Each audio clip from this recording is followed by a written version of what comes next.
hemos conversado de aspectos críticos que hacen a la ley de urgente consideración en lo que respecta tanto a los contenidos y a la forma.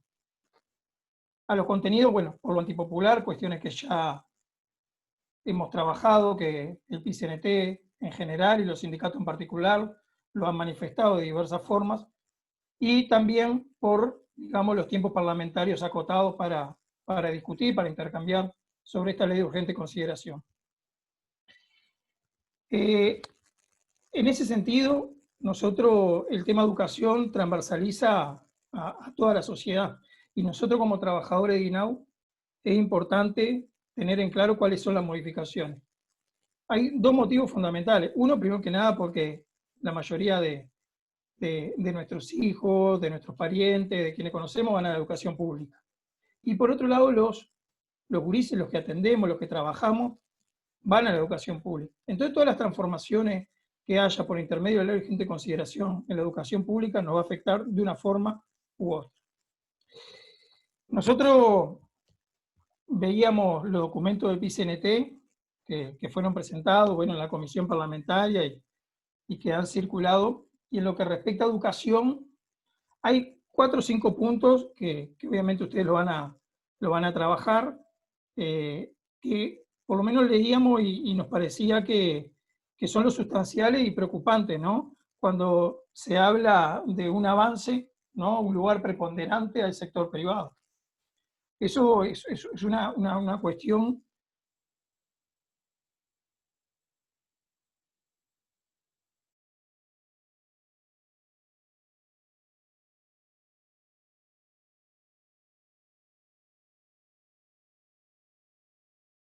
realidad por parte del Poder Ejecutivo, que se ignora la autonomía, cuestión muy sentida por el conjunto del movimiento estudiantil, del movimiento de los sindicatos de los profesores, ¿no? La autonomía, el gobierno de educación, algo que bueno, que todavía en cierta medida se sigue luchando, pero que también en un lapso de tiempo a esta parte se han conseguido avances en ese sentido, y es importante también discutir, intercambiar y que no haya regresión en eso.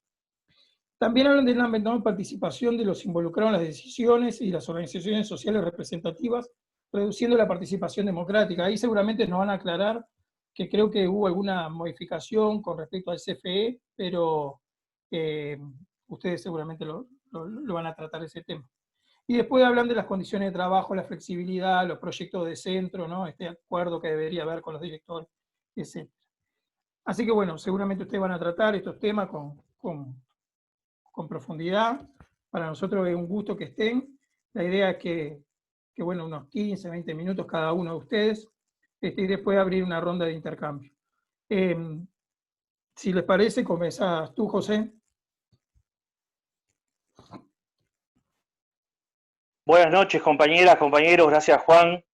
Un gusto poder estar, aunque sea por este medio, en el marco de la actual coyuntura, estar intercambiando con tan importante agrupación de nuestros hermanos sindicatos FINAO y demás, sobre todo sobre temas que son transversales al conjunto de la sociedad y sobre el cual los trabajadores debiéramos aportar una mirada integral. Yo saludo la instancia, de hecho la estamos multiplicando en estos últimos días.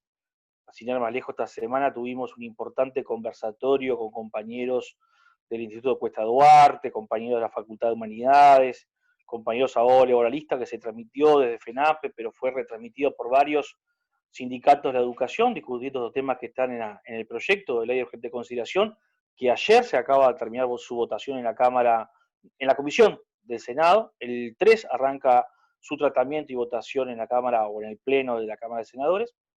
Ayer mismo tuvimos una actividad muy similar en la ciudad de Maldonado, esta vez organizada por el plenario intersindical, porque obviamente, como tú señalabas, Juan, y es preocupación general de muchos compañeros, hay necesidad de poner, más allá de la emergencia sanitaria, más allá de la pandemia, en debate algunos temas que son estructurales, porque mientras la clase obrera organizada, un conjunto importante de organizaciones del campo popular, están preocupadas y ocupadas en resolver algunos temas que atraviesan miles de uruguayos en el marco de esta pandemia, hay otros que están planificando con una mirada mucho más larga, de 20, 30 años para adelante, e incluso no solamente están planificando, sino están tratando de concretar esos cambios que les habilite a impulsar su proyecto en esa mirada a 20, 30 años. O sea que me parece que es muy importante esta actividad. Y yo voy a tratar en 15 minutos de esbozar tres grandes bloques de temas que nos parecen que son centrales para poder comprender con una mirada integral e integradora el problema de la ley de urgente consideración, porque yo creo que ha hecho muy bien el PCNT incluso en tratar de mirar el bosque y no el árbol, que es un poco lo que nos quieren plantear. Es decir, que cada uno de nosotros miremos aquella pequeña parcela que nos circunda inmediatamente, pero yo creo que ahí tienen un problema quienes promueven esta idea, porque si algo ha caracterizado al movimiento sindical uruguayo es su mirada programática integral e integradora, más allá del plano reivindicativo que todas las organizaciones podemos levantar. Entonces, en ese sentido, yo voy a hacer tres grandes bloques rápidamente de problemas que tienen que ver con algunas de las inquietudes incluso que tú planteabas, Juan. Un primer bloque tiene que ver con un contexto que no se explica y no se determina pura y exclusivamente por la pandemia. Un segundo bloque que implicaría entender cuáles son las bases que atraviesan todo el proyecto de ley de urgente consideración, que en definitiva no es ni más ni menos que el programa, un programa que responde a los intereses de una fuerza política que representa intereses en términos sociales concretos. Y en tercer lugar, algunos aspectos sí vinculados a la educación concretamente, donde obviamente de los 6 puntos que yo pensaba plantear, 4 ya los adelantaste tú, Juan, como problema, que son los que acabas de señalar. En ese sentido, y tratando de optimizar el tiempo, lo primero que hay que decir, compañeras y compañeros, es que no pensemos que la coyuntura actual a nivel mundial, regional y nacional está determinada por la pandemia. Hay una situación preexistente, hay un marco global y regional preexistente a la pandemia, que yo diría atraviesa por distintas transiciones hacia un cambio que no podremos determinar todavía hacia dónde se dirige, más allá de que algunos compañeros bien intencionados, pero con lecturas de manual, incluso hasta proclaman el fin del capitalismo. Eso es algo que tendríamos que verlo, porque si el capitalismo muere por un virus, creo que buena parte del campo popular y toda su historia de lucha tendría un problema para analizar ese tema. Pero digamos que hay un contexto mundial, regional, atravesado primero por un ajuste brutal del capital sobre el trabajo. Esto es parte de una primera línea orientadora de las cosas que están pasando en el mundo, donde con las crisis sucesivas del capitalismo al cual nos tienen acostumbrados, está claro que está afectada las tasas de ganancias del capital, particularmente del capital financiero transnacional, que hoy están promoviendo una serie de ajustes que no son solamente económicos, que son en toda la línea, con una clara intención de maximizar las tasas de ganancia, y en ese proceso de ajuste van a trasladar a espaldas de la inmensa mayoría de nuestros pueblos su costo. Lo segundo es que hay en curso una disputa interimperialista brutal, particularmente podríamos ubicar con China y Estados Unidos a la cabeza, donde la disputa por la hegemonía en términos imperialistas está asociada a la disputa por la punta tecnológica e incluso generando nuevos alineamientos a nivel de lo que históricamente se podría haber planteado en estos términos de aquellos países satélites que giraban en el marco de la Guerra Fría en torno a Estados Unidos y la URSS.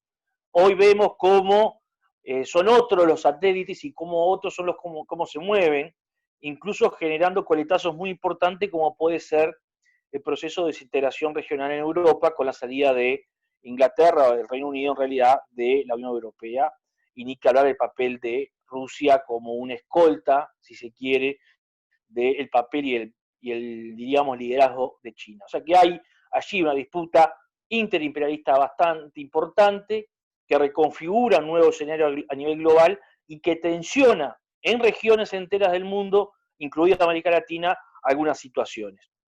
Lo tercero es que estamos en el marco de una revolución científica técnica que no sabemos hacia dónde va, cada vez más vertiginosa, donde incluso las dos grandes dimensiones históricas en las cuales nos hemos movido, esto es el tiempo y el espacio, uno se acelera vertiginosamente, el tiempo, y los espacios cada vez se reducen más. ¿En qué término decimos esto? En que ciertos procesos de cambio que antes llevaban mucho tiempo en ocupar el globo o regiones o parte de esta, hoy son fácilmente distribuidas, diseminadas, promovidas, casi yo diría en tiempo real, a amplios espacios geográficos e históricos, con lo cual las dos dimensiones básicas de la historia, el proceso de lucha de clases y demás, sufren allí un cambio importante. Pero allí está atravesada por esa revolución científica, técnica, tecnológica, donde forma parte además ese proceso de cambios de esa disputa interimperialista entre China y Estados Unidos. Y lo último que quiero decir en el marco del contexto es que esta nueva reconfiguración del capital, esta nueva reconfiguración del mundo en términos de hegemonía, los cambios que produce esta revolución científica y técnica, lo que está arrojando son salidas en términos políticos mediante la instalación de gobiernos de derecha y ultraderecha. En Europa, en América y en Uruguay, como siempre todo, desde la colonia, es tardío, pero llega. Llega como llegó las dictaduras en la década de 70, como llegó la ola neoliberal en los 90, y así podríamos seguir describiendo ciertos procesos, pero está claro que hoy en el mundo la emergencia de los grupos incluso claramente neofascistas, neonazis, gobiernos de derecha y ultraderecha que ponen en jaque hasta las bases mismas de la democracia, libertades individuales, libertades colectivas, es una característica muy importante. Si ustedes se fijan, hace pocos días Michelle Bachelet, que es la encargada de la ONU para los Derechos Humanos, advertía en un reportaje que nuestros países debieran tener cuidado porque la crisis que profundiza o que, diríamos, exacerba la pandemia por el COVID-19, lo que estaba generando las mejores condiciones para salida en términos políticos.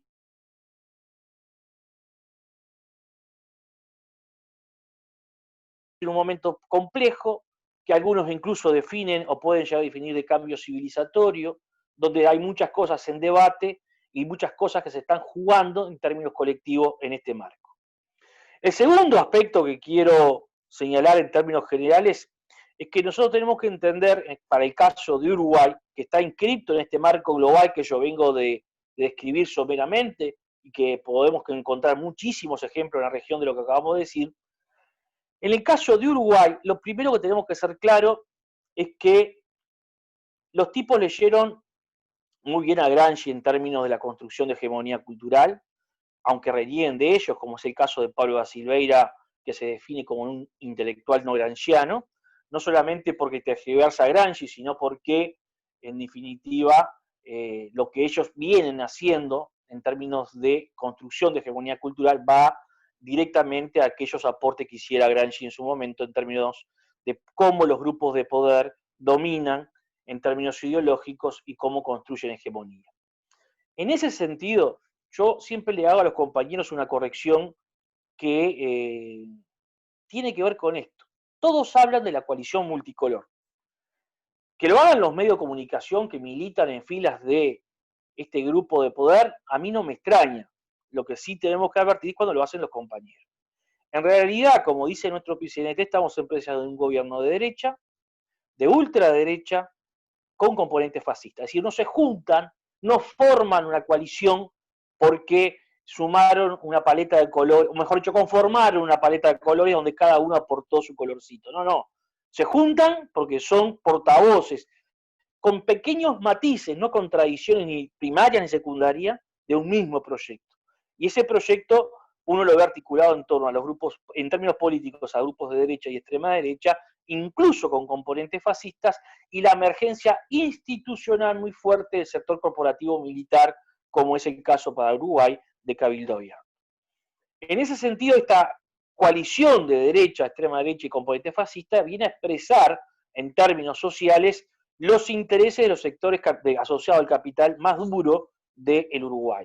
Cuando decimos más duro, estamos hablando de la asociación rural, estamos hablando de la Confederación de Cámaras Empresariales, estamos hablando de los grandes medios masivos de comunicación, esos que están concentrados entre familias, estamos hablando de capital financiero transnacional que atraviesa fronteras y que no tiene más que intereses, y que por lo tanto también expresan desde el punto de vista social y político una conjunción ideológica que tiene dos vertientes. Una neoliberal, claramente, neoliberal en el sentido de no solamente económico. El liberalismo es mucho más que una estrategia o una visión económica, es una estrategia de dominación integral, global, es una de las grandes herramientas con la cual han construido hegemonía cultural, y también conservadora. Conservadora porque expresan eso que el presidente de la República dijera hace poco tiempo atrás, o hace muy poquitos días atrás, en una conferencia con Medio del Interior, somos pro vida, ¿no?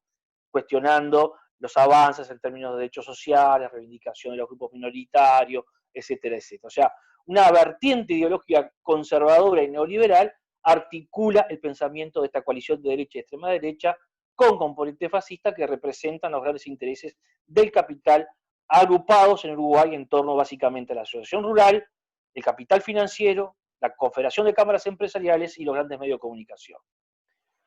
En ese sentido, el proyecto de ley de urgente consideración, para nuestro gusto, tiene tres componentes que son claros. Uno, tiene un carácter refundacional del Estado. O sea, todo el proyecto de ley de urgente consideración, que contiene en su interior varios proyectos de ley, están identificados con la noción de la construcción del Estado mínimo. Esto es, el Estado precisa una nueva institucionalidad, precisa nuevos fines y objetivos, y por eso van a tender a cuestionar incluso las bases mismas sobre las cuales se construyó, por ejemplo, en el caso uruguayo, el Estado ballista. Estado ballista que, yo siempre digo, nuestra mirada tan europea nos hace perder de vista que cuando hablamos de Estado bienestar, muchos piensan en Europa, en la Europa posguerra, cuando el mundo quedó dividido en dos y la construcción del Estado bienestar, pero cuando uno entra a leer fino, muchas de esas cosas que identifican al Estado o identificaban al Estado de bienestar europeo las encontrábamos con el primer ballismo yaqui en Uruguay mucho antes, ¿no? Pero bueno, este carácter refundacional tiene que ver con la necesidad de crear una nueva institucionalidad, nuevos fines y objetivos para el Estado, porque se pasa de un Estado presente en el conflicto incluso social, económico y político de nuestras sociedades, a la idea del Estado mínimo. Una idea que ya en los 90 el neoliberalismo planteaba con mucha fuerza, pero que hoy viene refundada, mejor dicho, redefinida en los siguientes términos. Ese Estado mínimo tiene como objetivo, y aquí está el segundo componente, redefinir su rol y su papel en términos de hacer que el Estado sea subsidiario al mercado, pero que lo determinante en la vida social de nuestros países sea el mercado y no el Estado. No en la vieja lógica de los 90, donde el Estado competía con el mercado, sino que en esta nueva formulación el Estado es subsidiario al mercado. ¿Subsidiario por qué?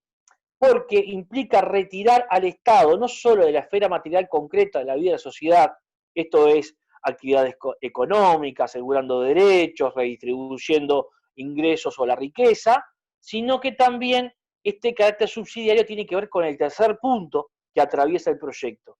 Como el Estado es subsidiario del mercado, por eso yo tengo que promover mucho al sector privado y la privatización de sectores del Estado e incluso de la política pública en su construcción también la privatizo. Caso concreto, por ejemplo, el tema de seguridad social. Mientras desde el PCNT venimos reclamando un gran diálogo social nacional para reformar la seguridad social, el alumno proponen que eso sea discutido por un comité de expertos. O sea, saco de la discusión pública, de la participación de distintas organizaciones y actores, la discusión de un tema que atraviesa la vida de la sociedad y la deposito en manos exclusivamente de técnicos que van a representar, sin lugar a dudas, el interés privado. Entonces, esa idea del Estado subsidiario del mercado, donde el privado tiene un papel preponderante, asumiendo responsabilidades que antes tenía el Estado, e incluso ese privado definiendo la política pública en varias áreas de la vida social, tiene que ver con el tercer componente que yo quería plantear, que es el Estado represor, que es el Estado autoritario, guardián de la propiedad privada. Por eso, en toda la línea de la ley de urgente consideración, vamos a encontrar desde el gatillo fácil promovido para la policía, el endurecimiento de las penas para nuestros jóvenes, algo que fue rechazado hace muy poco, muchos de esos aspectos en las urnas, en la última consulta plebiscitaria, hasta la limitación del derecho de huelga o a la libre manifestación mediante el artículo que establece la prohibición de los piquetes. Es decir, esta idea del Estado garante de dar seguridad política, de dar seguridad jurídica y de tener mayor capacidad de coerción a través del uso de la fuerza contra distintos sectores sociales que se pueden revelar en este sentido, es una... ¿Hola? ¿Hola? ¿Sigo nomás? Se escucha perfecto. Ah, perdón, porque se me cortó a alguien que pensé que era una pregunta. Entonces, Estado refundacional, Estado mínimo, Estado subsidiario del mercado y Estado represor o aún más autoritario aún, coartando libertades individuales y colectivas es el segundo aspecto que yo cierro en este capítulo. Y en los últimos 5 minutos que me quedan, voy a hablar sí de educación. Particularmente hay 4 o 5 grandes cosas que coinciden plenamente con el diagnóstico inicial que vos marcabas, Juan, que son preocupantes. La primera de ellas es la desarticulación del Sistema Nacional de Educación Pública. Es decir, el Uruguay venía construyendo un Sistema Nacional de Educación Pública sobre la base de que es una responsabilidad del Estado garantizar el pleno ejercicio del derecho a la educación, de allí que construyó un Sistema Nacional de Educación Pública que articulaba todas las propuestas de educación pública formales, desde inicial y primaria hasta la terciaria, incluso en algunos tramos llevando a articulaciones muy fuertes que posibilitaron la creación de carreras como las de tecnólogos a nivel de la UTU, en coordinación con la UDELAR y la UTEC. Bueno, todo eso se desarma. Es decir, el Estado no deja de decir, o mejor dicho, nos viene a decir, yo no tengo por qué tener mi propio sistema, sino que en el nombre de la libertad lo que tenemos que tener es un sistema nacional de educación, donde la frontera entre lo público y lo privado se borra, e incluso vamos a encontrar que en muchos ámbitos de discusión, incluso hasta de promoción de las políticas públicas en materia de educación, hay un aumento considerable de la participación.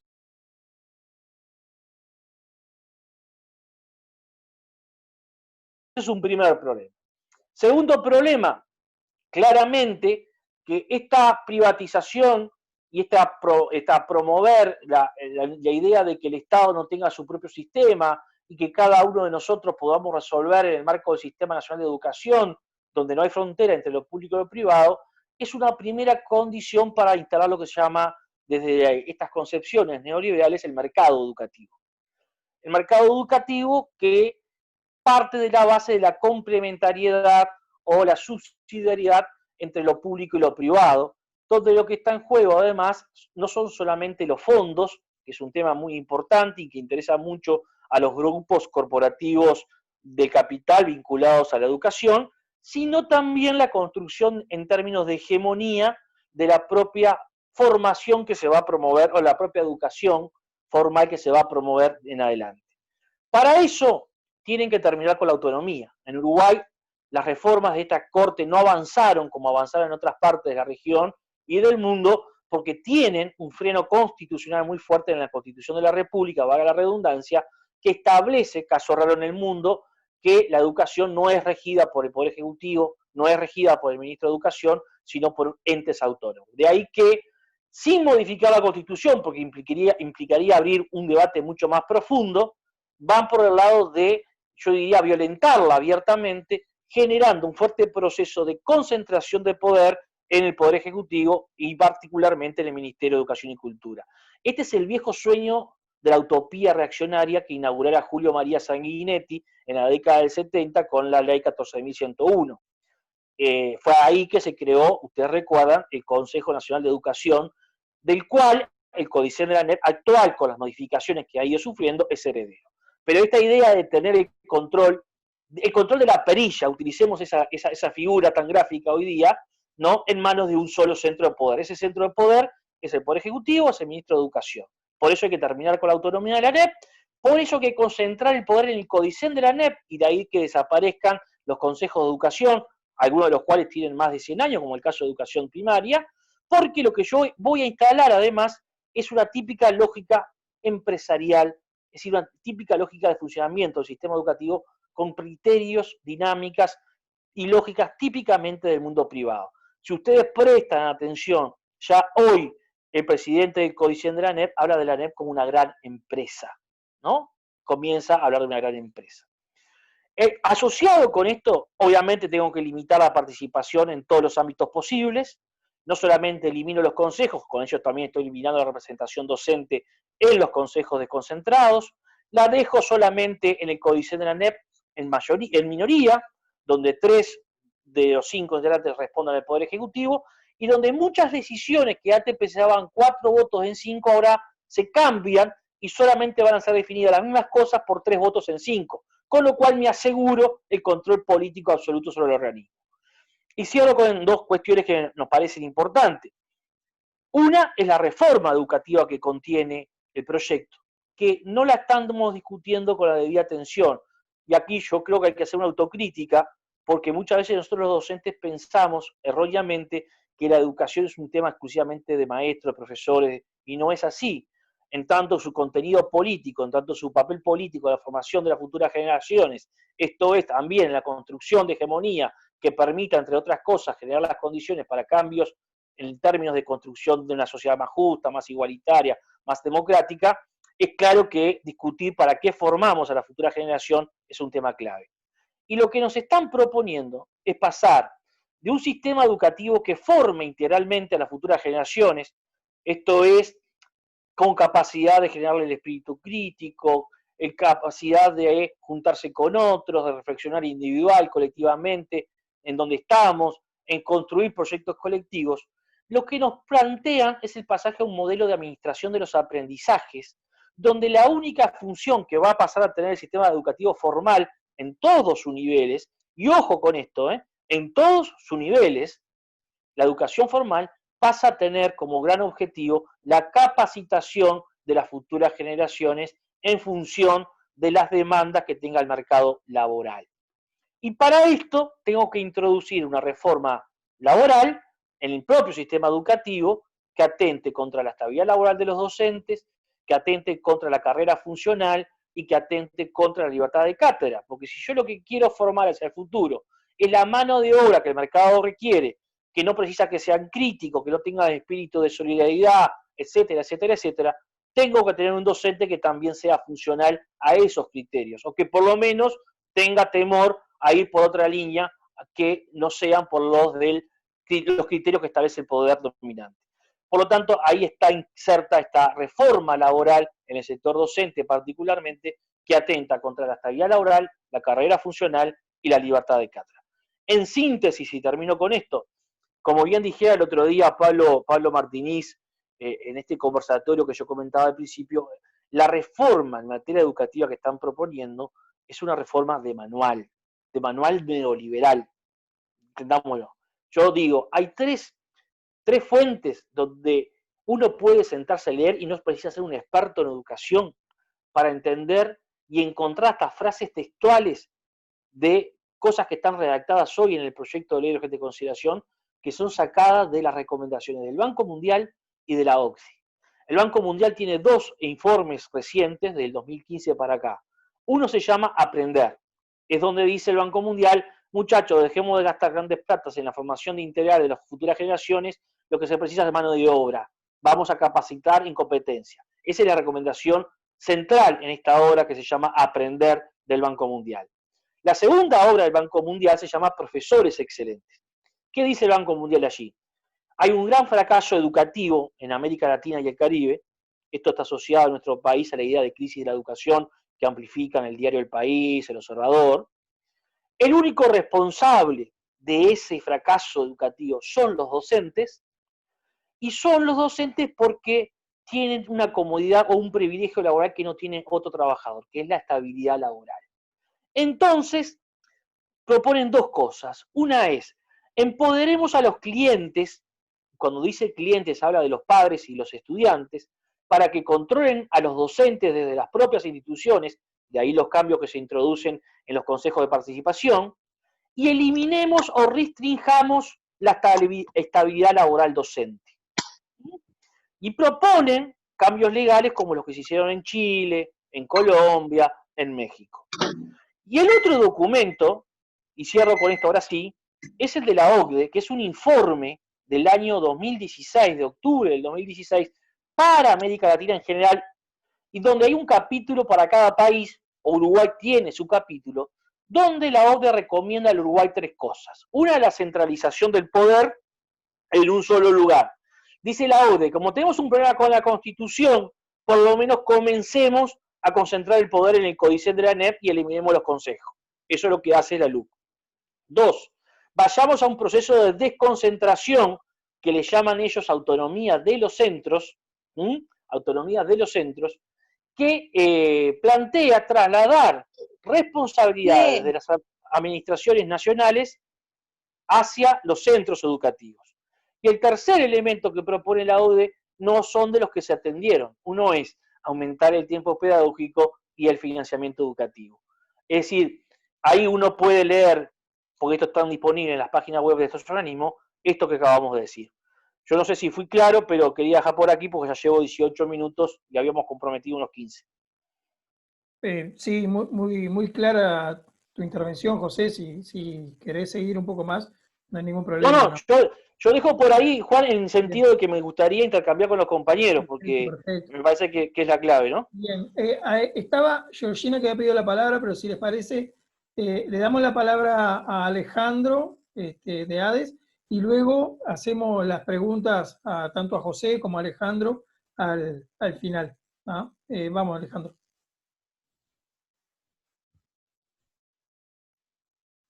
Gracias, Juan. Buenas noches para todos. Alguien que me confirme si se escucha bien. Bárbaro.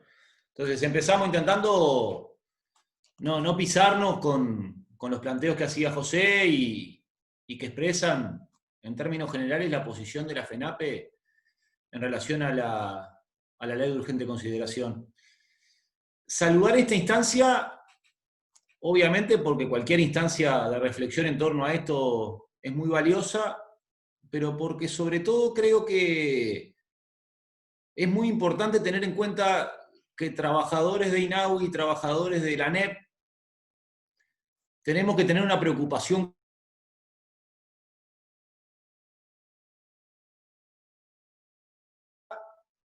entre otros elementos, presenta una perspectiva de criminalización de la juventud.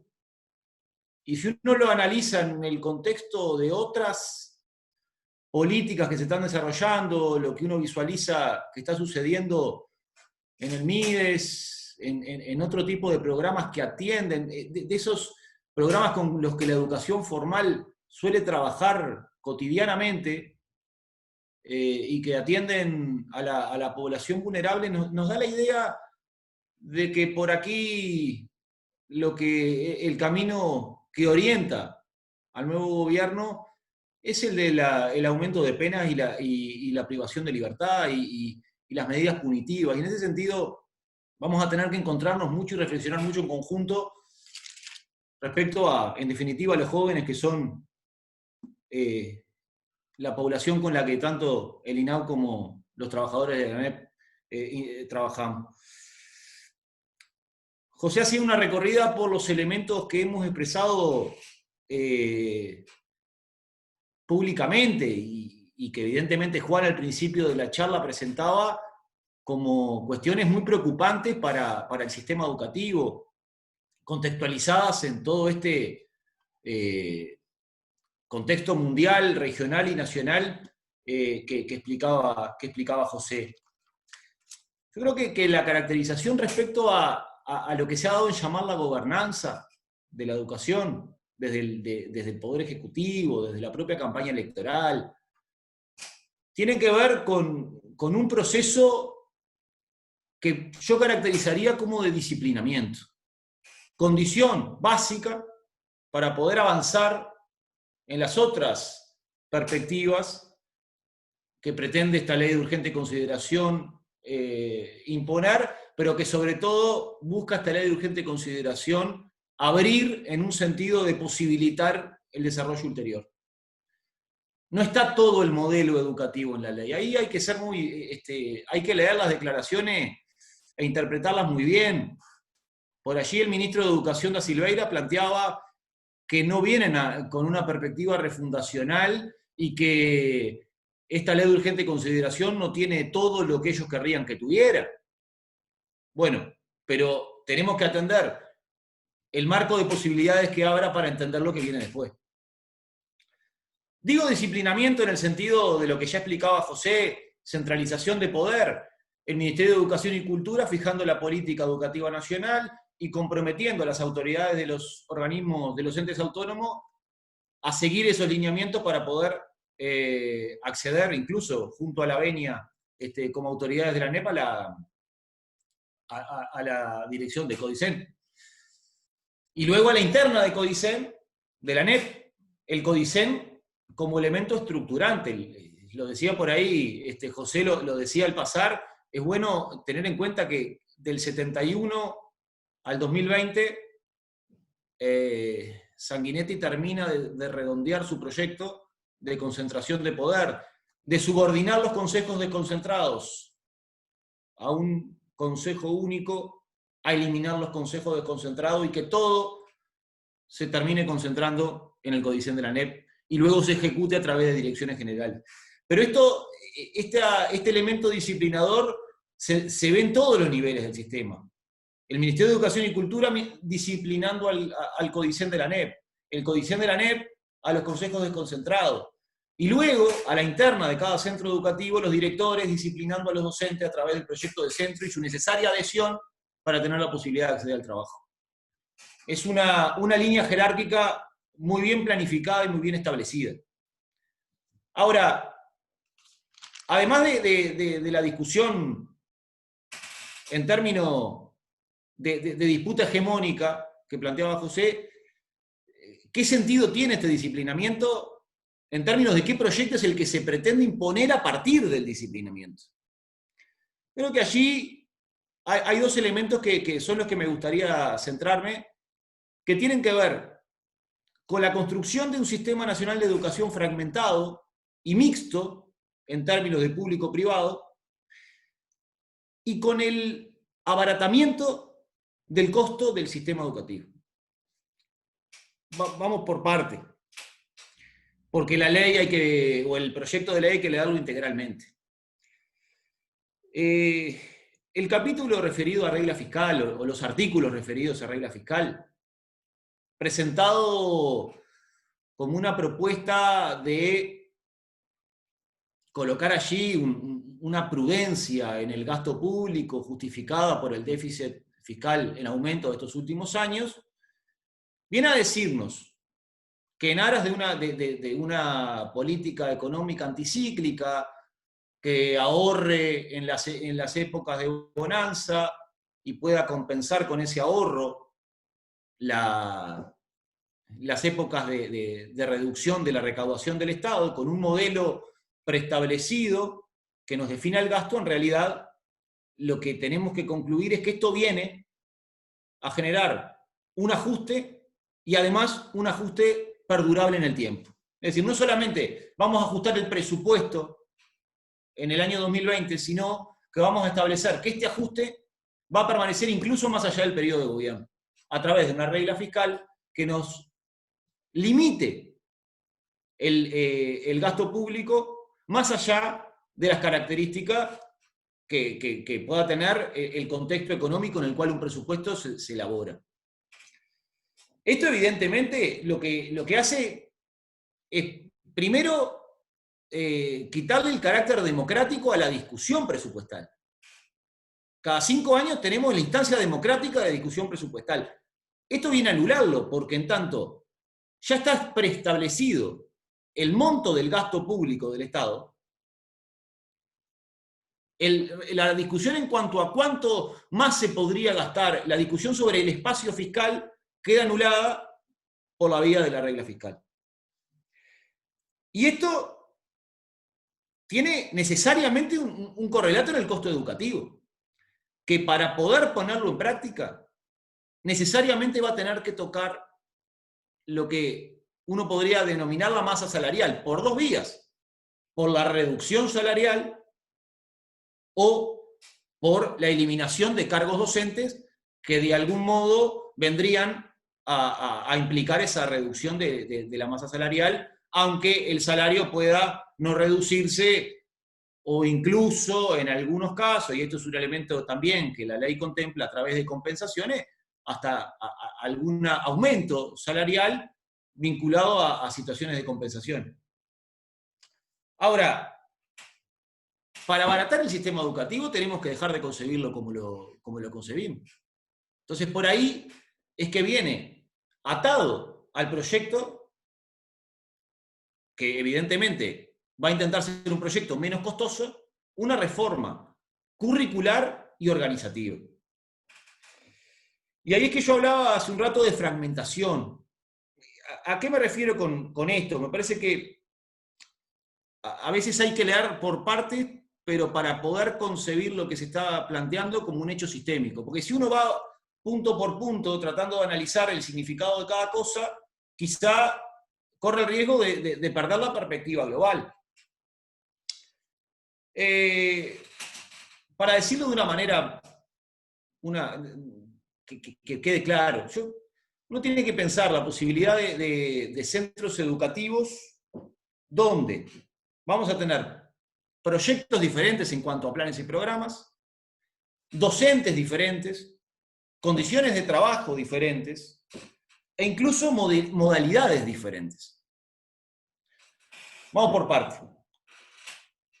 A nivel docente se plantea la elección por parte de las direcciones del personal docente de un centro educativo.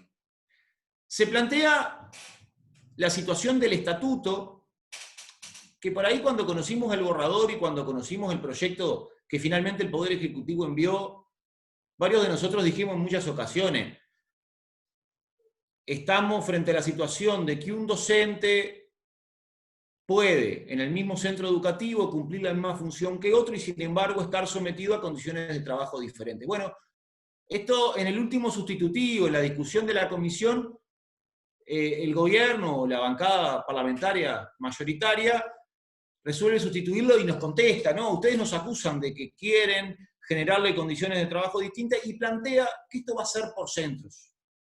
Que no es que yo que soy profesor de matemática en un liceo voy a tener un estado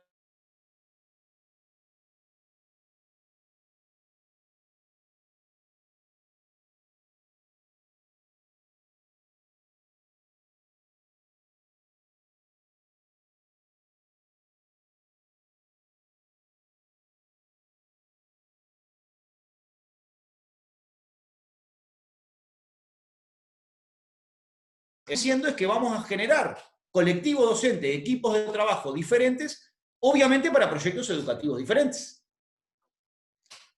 Esto tiene que ver, porque por eso decía hace un rato lo de mirarlo todo conectado.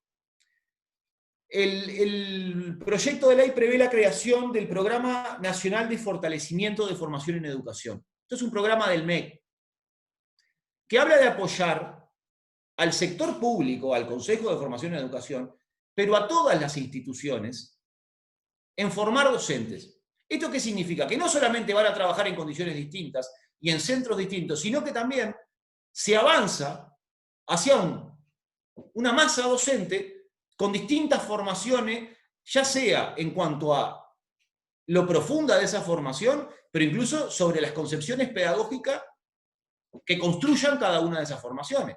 Por lo tanto, esta disputa que se está planteando entre fondos públicos para financiar privados también tiene un componente ideológico que lo que viene a decir es que el Estado termine financiando proyectos privados de formación docente que además van a salir de la órbita de su habilitación del órgano rector que es el Consejo de Formación en Educación.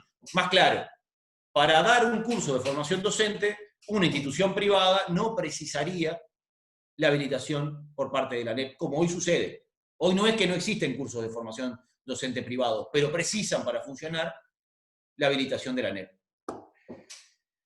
Esto también tiene que ver, por ejemplo, con las modalidades. Hay algunas declaraciones que son muy importantes atar a lo que la ley o el proyecto de ley prevé. El proyecto de ley plantea que los órganos competentes serán los que habiliten modalidades diferentes. Y cuando hablo de modalidades, hablo fundamentalmente de la semipresencialidad.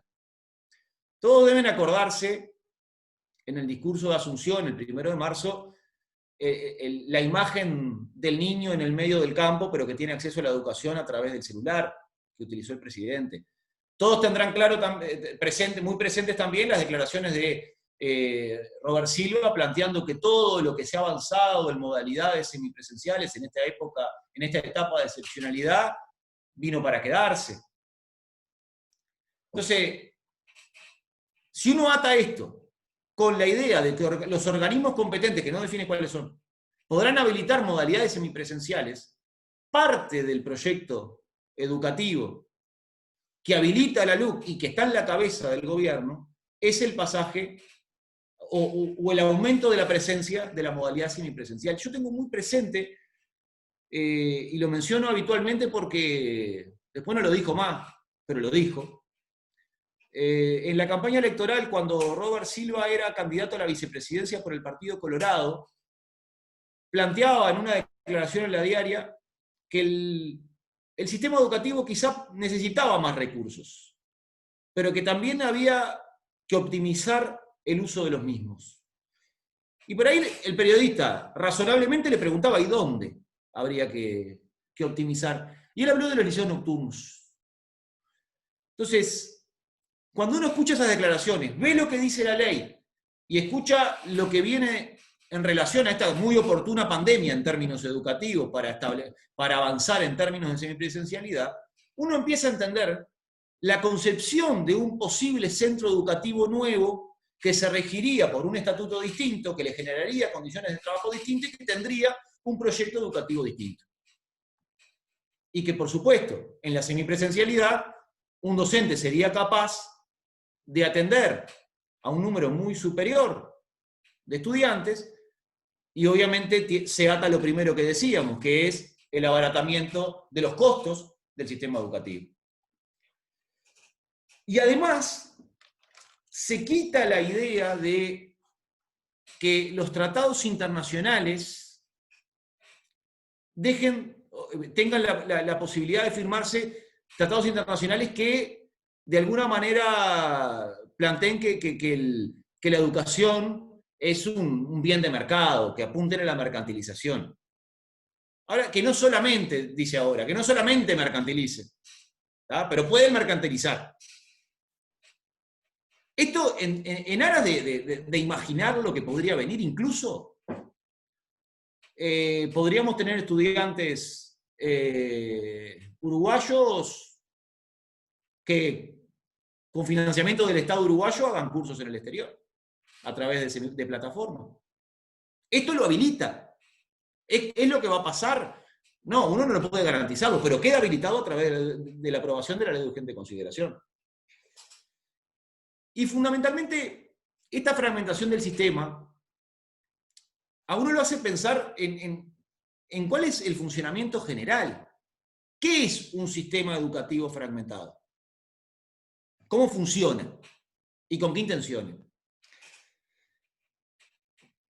Todos sabemos desde la pedagogía crítica, se ha dicho que el sistema educativo viene a justificar y a reproducir las desigualdades de origen de los estudiantes. Y la educación ha cumplido históricamente un rol de clasificación. Ahora, esto se contrapone con la idea que empezó a primar en los organismos multilaterales de educación para todos, basadas en la teoría del capital humano. Uno podría decir, bueno, pero si hablamos de educación para todos, uno diría, se transformaron en revolucionarios y lo que quieren es eliminar las desigualdades sociales. Bueno, esto no es así. Hay que no dejarse engañar por esa consigna de educación para todos y entender que el sustento de esta teoría no es eliminar las desigualdades sociales, sino aumentar los niveles de productividad de los trabajadores en aras del proyecto del capital. Entonces, el sistema necesita construir las desigualdades, que no serían generadas por el poder culminar o no determinados ciclos educativos. Entonces, si antes la clasificación se daba entre el estudiante que lograba terminar un ciclo educativo o no, hoy esa desigualdad hay que construirla en función de en qué institución educativa el estudiante culmina un ciclo educativo. Y entonces ahí hay que tener muy en cuenta lo que plantea, que parece una tontería porque es una palabra, pero en las potestades del Instituto Nacional de Evaluación Educativa, la anterior ley plantea, a fines de no estigmatizar, que en los informes públicos no debe incluirse ni a los docentes, ni a los educandos, ni a las instituciones. El proyecto de ley de urgente consideración elimina las instituciones. ¿Qué significa esto? Que el INED publicará de aquí en más los resultados de cada institución educativa. Y esto claramente lo que nos genera es un ranking de instituciones educativas que nos va a decir cuál es mejor y cuál es peor. Este es el sistema de competencia que se establece entre las instituciones, y razonablemente en un esquema de mercado, es lo que desde FENAPE, en las investigaciones que se han hecho en sus últimos años, llamamos de procesos de privatización endógena, la competencia entre instituciones educativas. Una vez clasificadas las instituciones, ¿qué sucede? Razonablemente, abro comillas, la demanda de los estudiantes será acceder a las mejores instituciones. Y algún proceso de selección, explícito o implícito, será el que defina que los estudiantes más favorecidos terminarán asistiendo a las mejores instituciones y los estudiantes menos favorecidos terminarán asistiendo a instituciones de las últimas del ranking. Y entonces, lo que era un sistema que reproducía desigualdades de origen, pero permitía razonablemente márgenes de movilidad, se transforma en un sistema casi de castas, en el cual uno se ve, en función de dónde vive y a qué institución educativa asiste, condenado a reproducir la desigualdad de origen. Anula, a priori, la posibilidad de que la educación sea un elemento, un instrumento de movilidad social.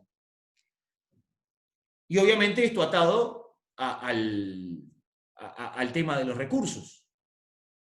En esa eficiencia de resultados que se prevé, evidentemente también estará la disputa por los recursos. Y acá no solamente hay que pensar en los recursos de las instituciones públicas, sino que también hay que pensar, hay que acordarse que en las ideas educativas de los principales partidos de esta coalición subyace la idea de los vouchers, del financiamiento de instituciones privadas, de la gestión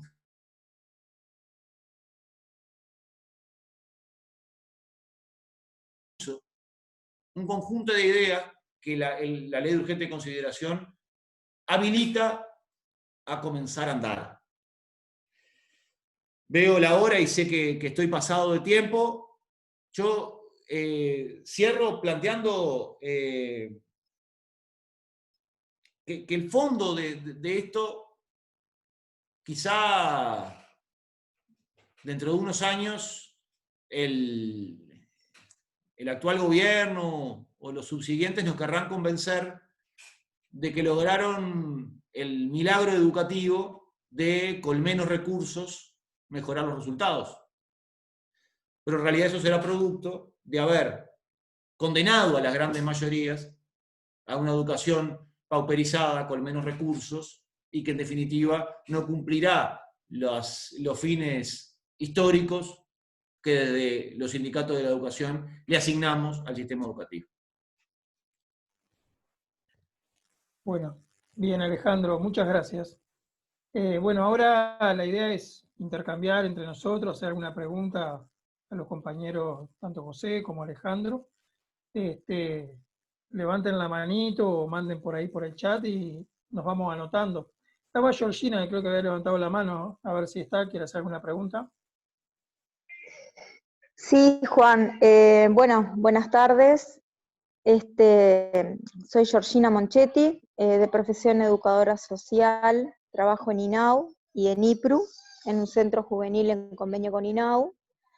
Es clarísimo que es un retroceso a todo lo que hemos avanzado en educación, a la ley de educación específica. Y lo que me preocupa particularmente, o sea, me preocupa todo en relación a la LUC, lo de educación puntual, la inclusión de la primera infancia como no obligatoriedad. Todo lo que se ha avanzado en primera infancia trabajo en un CAPI de INAU, y todo lo que hemos avanzado, esto queda como, se borra como de un plumazo, en esto de no la obligatoriedad de concurrir a centros de primera infancia, cuando sabemos que ahí está el mayor potencial para el desarrollo del ser humano, ¿no? El poder dar una educación adecuada, el poder trabajar en distintos aspectos con los niños y la familia. Y bueno, y es preocupante desde la primera infancia, y desde muchos aspectos, pero bueno, en este caso, la no obligatoriedad de la primera infancia, que si bien no es obligatoria, pero sí se hace un trabajo desde los CAPI, desde los CAIF, para que sí los niños concurran a estos centros y se le pueda brindar una atención de calidad tanto a ellos como a las familias. Y bueno, y en la ley, bueno, prevé, bueno, se quería incluso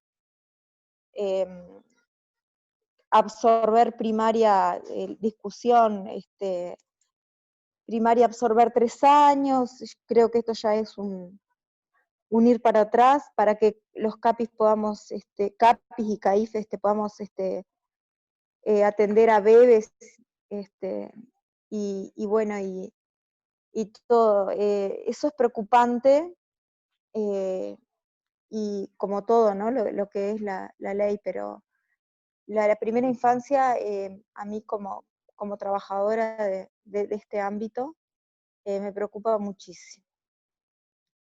Por ahí quería hablar. Bien. No sé si algún compañero, capaz que vamos haciendo las preguntas y después al final los compañeros responden, si les parece, para ordenar mejor. Estaba Tatiana. Hola, bueno, espero que anden bien todos y todas. Quería preguntar en relación a, bueno, tenemos esta ley con la forma antidemocrática que tiene, por llamarla de alguna manera, a cómo se procesa la discusión, y bueno, y lo que le está pasando al movimiento sindical en general, como pasó con el PIT-CNT, que estuvo 20 minutos, nadie les hizo una pregunta, o sea, esto que además dificulta cómo se procesa la discusión. En este sentido me interesaba saber cómo desde los sindicatos de la educación piensan que hay que enfrentar esta ley.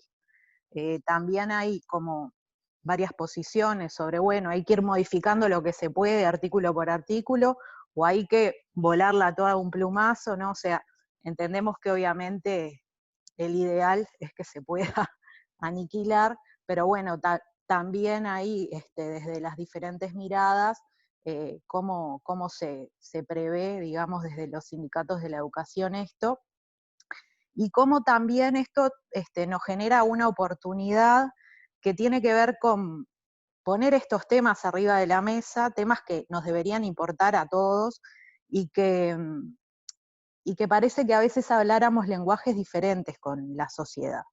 Que la mercantilización de la educación tiene consecuencias muy graves en las personas, con esto que decimos, ¿no? De bueno, si somos seres críticos o si somos seres pasivos, el proyecto de mundo, de país que hay detrás de cada forma de conseguir la educación. Entonces, bueno, a veces uno ve que estos temas no logran calar de la forma que deberían calar, y que en definitiva es una victoria también para estos actores que quieren imponer esta forma de ser y estar en el mundo, ¿no? En la vida y en la sociedad. Entonces está como que, me parece que igual una cosa va un poco atada a la otra, y eso es una pregunta un poco larga, pero es una pregunta. Bien. No hay nadie más anotado, así que si quieren los compañeros respondiendo esas dos.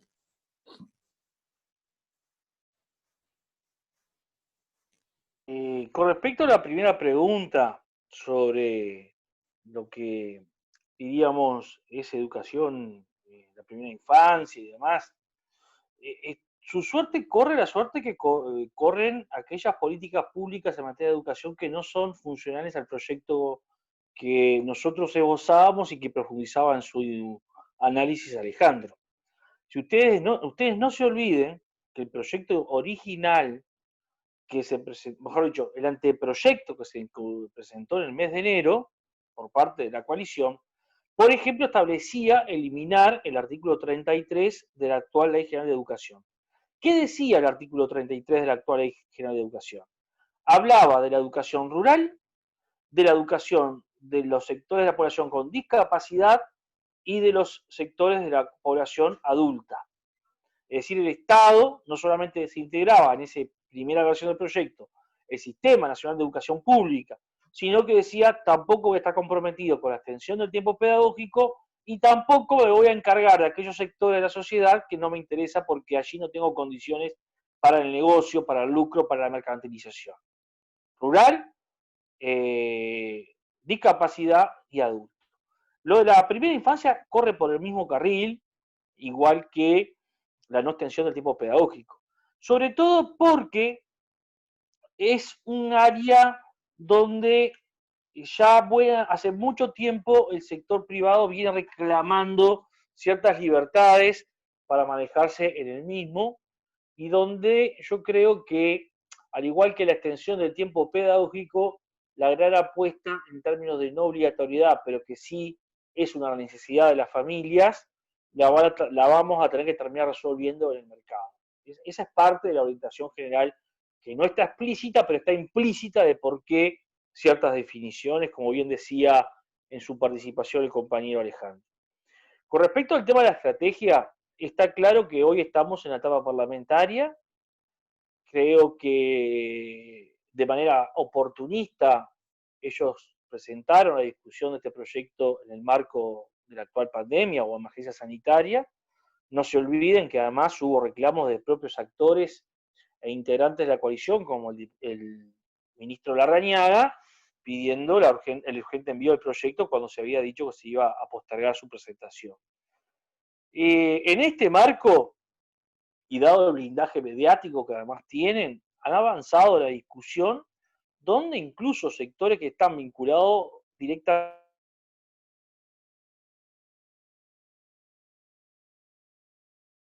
esta coalición de derecha y extrema derecha, como recién señalábamos, incluso tuvieron más tiempo que los propios trabajadores. Yo voy a poner un ejemplo claro. Los tres principales sindicatos de la educación, o los tres más grandes en realidad, Federación Uruguaya de Magisterio, Trabajadores de Primaria, FENAPES y FUNTEP, fuimos juntos en una sola reunión con la Comisión Especial del Senado. Nos pasó lo mismo que le pasó al PCNT. Hablamos durante 30 minutos, terminamos la exposición, muchas gracias y nos vemos. Nadie preguntó nada y no se extendió tiempo ni nada por el estilo. Sin embargo, una organización, un think tank de estos que representa, es decir, los intelectuales orgánicos del capital, como EDUI 21, por ejemplo, compareció en 2 oportunidades de la Comisión Especial del Senado. Y en ambas oportunidades estuvo mucho más, pero muchísimo más que media hora. Ni que hablar del ministro de Educación, que estuvo 11 horas discutiendo en la comisión, y bueno, y el codicen de la NEP otro tanto. Obviamente que detrás de los sindicatos, al otro que recortaron en términos de participación, no fue solamente al PCNT en términos generales, sino a la propia Universidad de la República.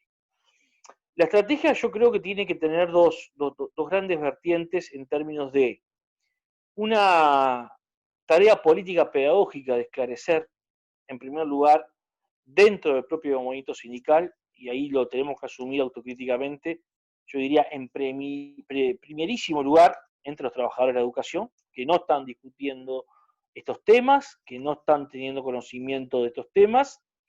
Hay una gran parte del cuerpo docente ausente de este debate.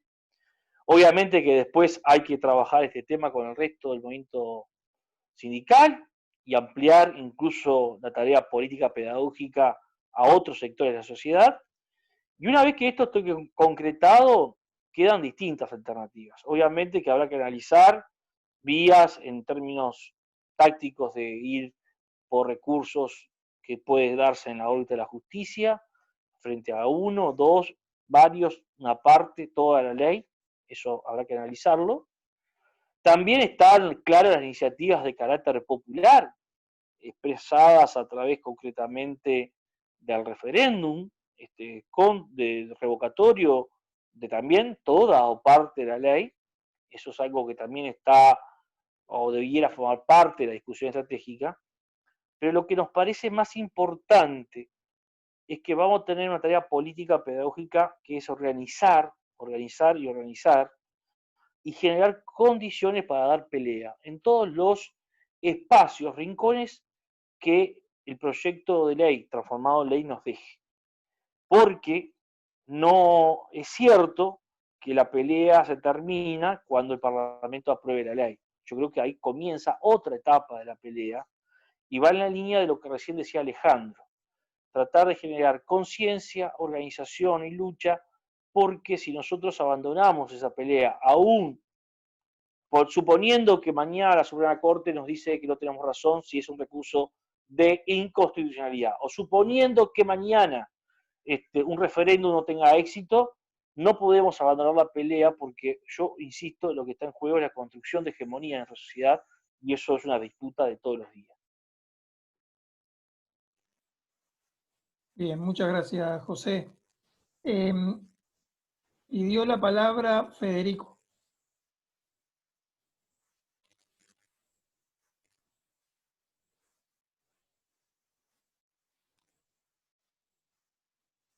A ver si ahí me escuchan, me ven.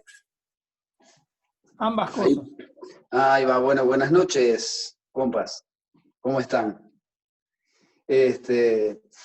Una consulta ahí con respecto a lo siguiente, al plan que hay de retorno de las clases y a cómo evalúan ustedes este proceso en secundaria, porque yo creo que ahí hay una cuestión también deliberada en los plazos y tiempos de discusión sumamente apurados de esta ley.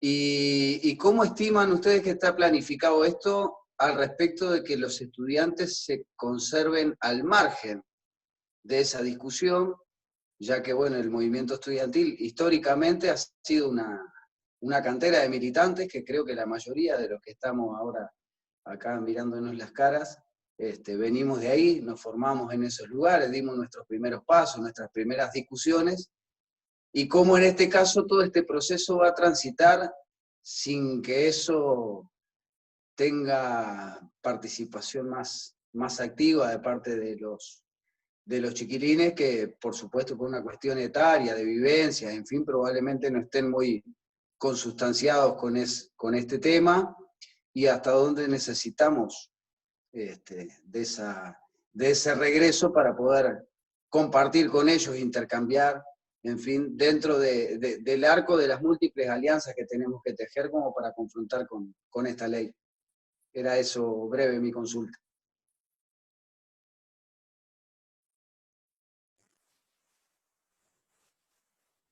Bien, gracias, Federico. No sé si Alejandro o José le... Sí, naturalmente, uno no creo que fuera razonable pensar que el gobierno uruguayo inventó el COVID, eso está claro que no es por ahí, ¿no? Pero que aprovechar la oportunidad para presentar la ley de urgente consideración en el contexto de la pandemia y con las medidas tomadas por el propio gobierno, claramente tiene una intencionalidad política.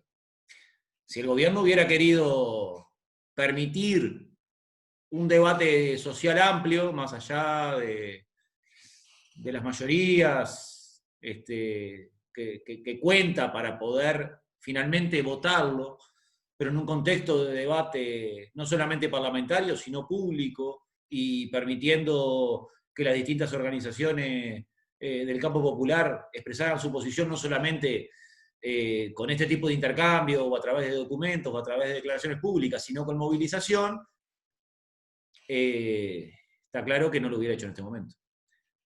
Ahora, aún así, las organizaciones sindicales y populares en general estamos dando nuestra pelea, estamos incluso planteándonos movilizaciones, las vamos a hacer con los recaudos necesarios, con las precauciones sanitarias y con todo lo que corresponda para marcar una vez más nuestra responsabilidad también con la defensa de la salud del pueblo, pero no por ello inmovilizándonos, con formas creativas, innovadoras, pero movilizándonos en la calle.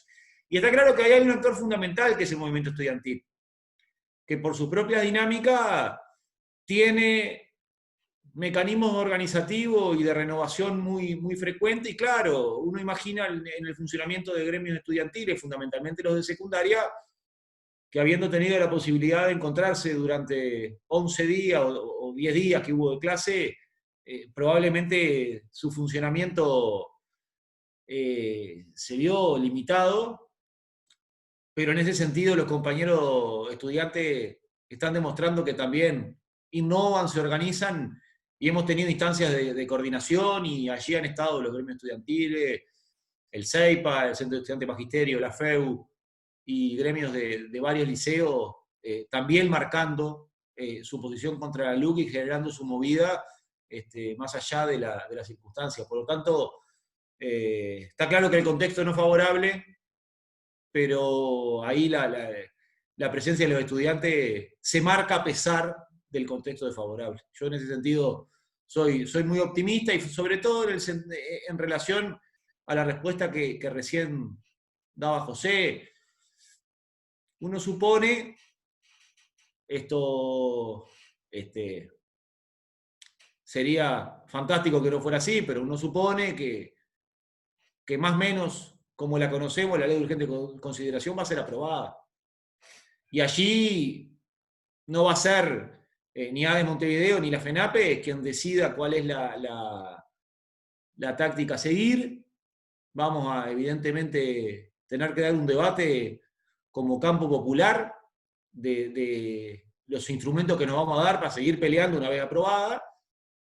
Pero para eso la movilización y la denuncia y la generación de conciencia en esta etapa de debate parlamentario va a ser clave. Y ahí también están los estudiantes que seguro en la etapa ulterior nos van a estar acompañando.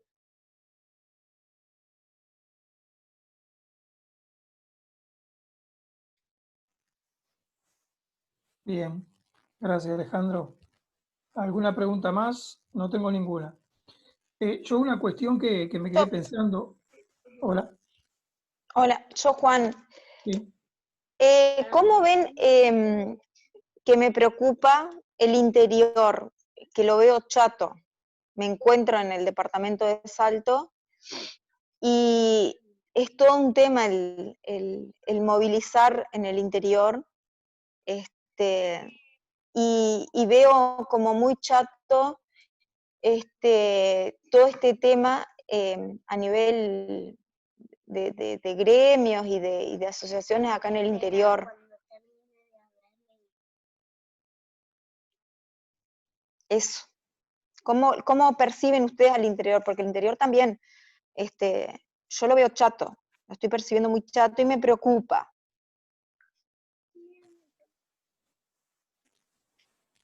No, bueno, en realidad la pregunta tuya, Georgina, es más general, supongo, ¿no? No es en el ámbito de INAU, Sí. seguramente, tampoco a nivel de la educación en No, particular. también en la educación, Juan, a ver si ellos ven en los gremios, por ejemplo, de magisterio, a ver cómo porque yo he estado hablando con gente y no se han reunido, no sé, no se han puesto a analizar, y eso es preocupante, por lo menos para mí, ¿no? Bueno, Porque no sé si estamos hablando de movilizarnos, estamos hablando de una movilización a nivel masiva, ¿no? Que no quede concentrado en Montevideo solo, ¿no? Sí, estamos de acuerdo en eso. No sé si en esta pregunta José tiene más elementos desde el punto de vista de de la federación. Sí, sí. A ver, partiendo de la base que estamos en una situación excepcional, que ha generado y genera al día de hoy mucho cambio de condiciones para la militancia, incluso hasta con una fuerte presión social, porque nos han volcado lo que es un problema de salud pública, lo han transformado en un problema individual, donde la salud pública la vamos a asegurar a partir del manejo responsable de cada uno de nuestra libertad. Es decir, para que haya salud pública, cada uno vamos a tener que rehusar un poco de libertad. Ese es el concepto básico, y cuidado con eso. Es claro que en todo el país tenemos que reconfigurar los espacios de participación, pero sobre la base de que hay disposición. Yo creo que hay disposición. El problema es si somos capaces de construir una propuesta política organizativa que nos permita transitar esta situación excepcional. Uno lo ha visto. Si vos te parás, uno que ha participado en discusiones como la que hacíamos el 1 de mayo, por ejemplo, y el 1 de mayo lo que vimos con el formato político organizativo que nos dimos es que hubo la mayor movilización de los últimos 20 años de un 1 de mayo. La mayor, sin lugar a duda, una que participa desde hace mucho tiempo, no solamente... No la puedo atender a la mamá de Hola, Faustina porque... Hola, ahora sí se cortó.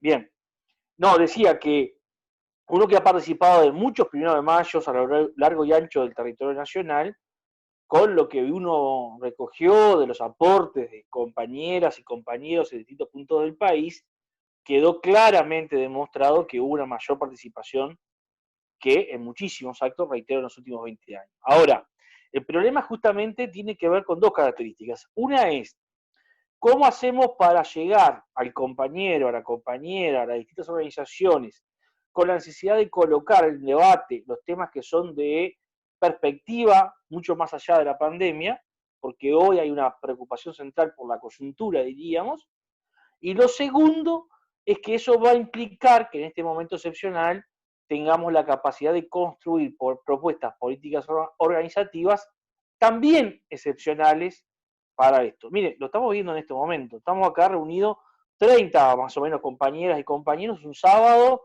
a las 20:30. Yo les puedo asegurar que hacer una asamblea a 20:30 de la noche en cualquier punto del país un día sábado es una tarea bastante compleja. Por lo tanto, yo creo que hay condiciones para ir generando eso que recién decía Alejandro. Nosotros somos no optimistas por naturaleza, somos optimistas porque de lo que se trata para quienes integramos el campo del movimiento popular en general, el campo del movimiento obrero, sabemos que la militancia tiene como principal objetivo operar sobre la realidad para construir condiciones para la unidad, para la solidaridad y para la lucha. Y esa es parte de la tarea que estamos haciendo. Yo en ese sentido soy optimista y encuentro, yo debo decir que en líneas generales, estas dos cuestiones, la dificultad para ver la perspectiva y la centralidad de la coyuntura, yo ahí incluso no distinguiría entre Montevideo y Canelones. Yo creo que son dos elementos que están presentes en cualquier punto del territorio nacional. Lo que a veces es capaz que en las grandes ciudades, incluso en Montevideo, se tienen mejores condiciones para desarrollar alguna acción de carácter colectivo que las que se tienen en algunas localidades más alejadas del interior, ¿no? Muchas gracias, José, por la respuesta.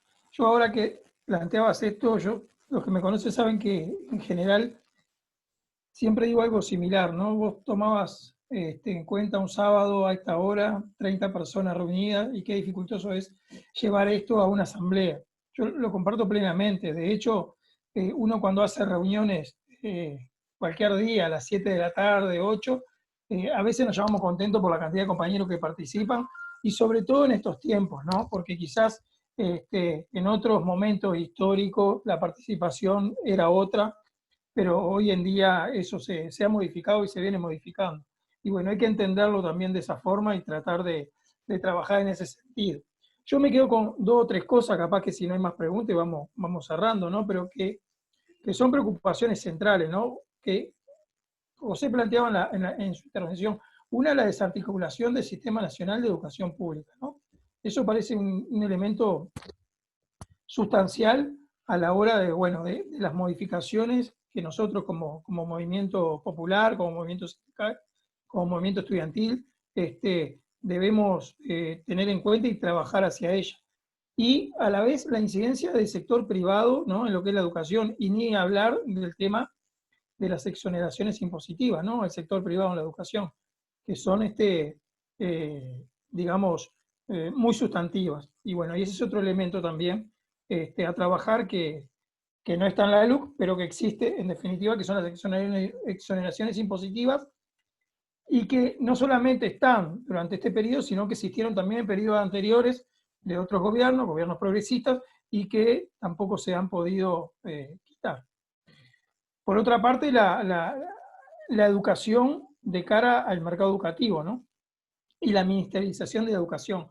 Esto es la ley Sanguinetti, la 14.101, y el sueño cumplido, ¿no?, después de muchos años, pero quienes también hicimos docencia, aunque sin terminar, fuimos frustrados docentes, entendimos en su momento y tratamos de estudiar este tema, ¿no?, sobre todo desde el punto de vista de la inserción del Poder Ejecutivo y la intención, ¿no?, de las autoridades en tratar de dirigir lo que son las políticas educativas.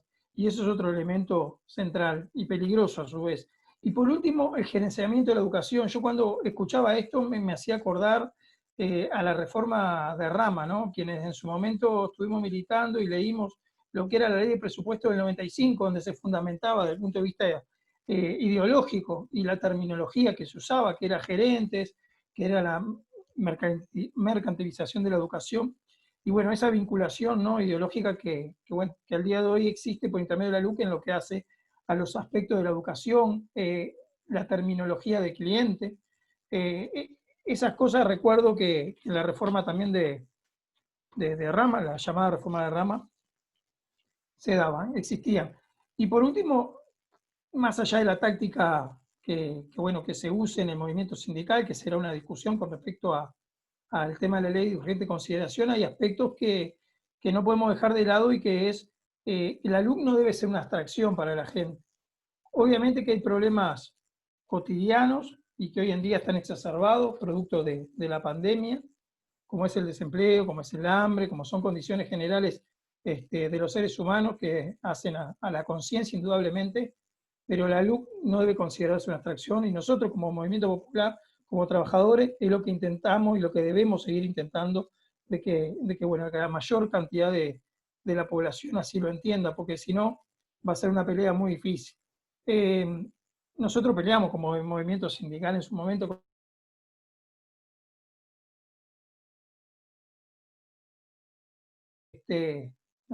no nos fue con éxito en ese momento. Era mucho más acotada, por supuesto, que esta. Esta es una ley de 500 y pico artículos. Entonces, tener en cuenta eso me parece importante, ¿no? Y bueno, también esta actividad que nosotros estamos haciendo va en ese sentido, ¿no?, en tratar de generar condiciones entre compañeros que somos militantes y otros que no. Acá esto es así, para tratar de entre todos ir generando un concepto común también de cómo luchar contra esta ley de urgencia, que en definitiva es un paso. Esta ley de urgencia seguramente sean años difíciles los que vengan, y habrá que estar unificados, tratando de combatir lo peor del gobierno, que en definitiva, por lo que viene demostrando, no está siendo muy beneficioso para los intereses populares. Así que bueno, si no hay más consultas, que por el momento veo que no, despedirnos, agradecerle a Alejandro y a José por la participación. Seguramente en algún momento los volvamos a convocar, quizás para una actividad presencial. Esperemos que pueda ser en el correr de este año. Y bueno, muchas gracias a todos y nos estamos viendo. Gracias a ustedes. Gracias a ustedes, compañeras, compañeros. Gracias. Nos estamos viendo en cualquier momento. Vamos arriba. Gracias por la invitación. Estamos en contacto. Gracias. Nos vemos. Chao.